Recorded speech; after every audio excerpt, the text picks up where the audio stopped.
So before I get started, I would like to just say that this is strictly theoretical, and TikTok, this is for entertainment purposes only. So today I would like to talk to you about something that was revealed to me within a dream over about a month ago. And being someone that has Christ consciousness, I often receive very heavy downloads, and sometimes it takes me a little bit of time to decode it. However, I would like to present this topic to you in its fullness today. And the title of this particular work or piece that I received in a dream, I am titling The Moon Machine. Here is the rendering of this drawing that I saw in my dream. And I often hear people say that they've seen this before. However, I am going to go ahead and break down exactly what this means. But that, as you can see, this is sacred geometry. It's a cube shape.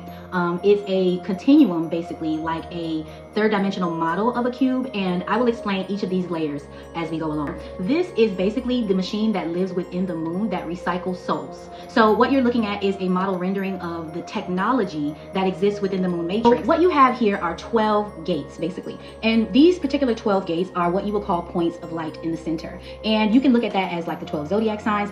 It's the number 12 months within a year. You can look at that on any of the scales that kind of measure time and existence within our reality. So your birth dates and everything is encoded in the shape. On each side, these are all the number 9, and these are all the number 9. However, there are 10 on this side and 10 on this side. The number 10 equals 1. The number 10 equals 1, and 1 is the polarity of masculine and feminine. So when someone passes away and they have, like some people who have near-death experiences, and they explain, well, I saw a bright light, and a lot of people say don't walk into the light. Well, these are those particular lights. And what you would do upon death is you would be drawn into one of these lights, and basically your soul numerical value would be sucked, or your frequency, which has a very set number, okay, would be sucked into this particular matrix, and you would be cycled through and regenerated. Now, in terms of the resonance that exists, the resonance itself has a shape, and it has a certain frequency that cannot be altered. So basically, the sound that creates all of existence, that creates the cymatics, there's not a lot of wiggle room in terms of the numerical values in the space that is available to be used. Your number values would go in here. They would be rearranged through this process. You would either go on the right side, which is the masculine, or the left side, which is the feminine, because this is 1 and 1, which represents the polarity of the divine masculine and the divine feminine. You could be a man, you could be a woman, you could have a different birthday. However, it all has to equal the exact same number. So if the numbers of your birthday are 977, it's going to be the sum of 977, and when you come back out, it just may be rearranged as 779. And also you could come out, versus, being 6 feet tall, you might be 5 feet tall, and that 1 foot may go to something else.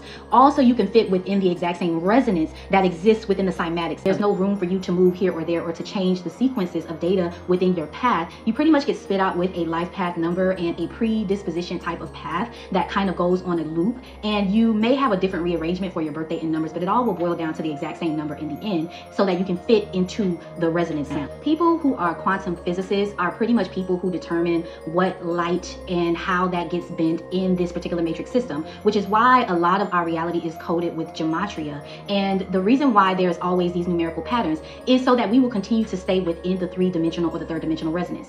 The minute that we're able to break out of that, which a lot of people talk about going from 3D to 5D, there is a specific thing that has to take place in order for us to shift from one reality to the next. And that is that this particular machine, matrix, or resonance has to be altered. Basically, something within the matrix system has to change the number or the numerical sequence so that this gets overloaded and we can break free of the 12, which is actually 3 third-dimensional gates. This is the thing that keeps the 3rd dimension intact, and it keeps the energetic frequency or the resonance of our reality intact. Because our souls are going into this, or our energies and frequencies are traveling into this, this is what creates the resonance. We are powering this machine. And again, these are 10 slides. 10 equals 1 and 1. And as you can tell, this also equals 911. 1 is the number that represents the divine masculine, and the number 9, which is also interchangeable with 0 or the egg, represents the divine feminine. Because this is all roads leading back to the 9/11 ritual, which is the 2 polarities of the divine masculine and feminine, which I will post in this video, all of the decodes explaining this in detail, and how that was a ritual done against the divine masculine and feminine in order to keep this particular moon, this moon machine going, and keep us on a reincarnation cycle, and ultimately trapped in the 3rd dimension.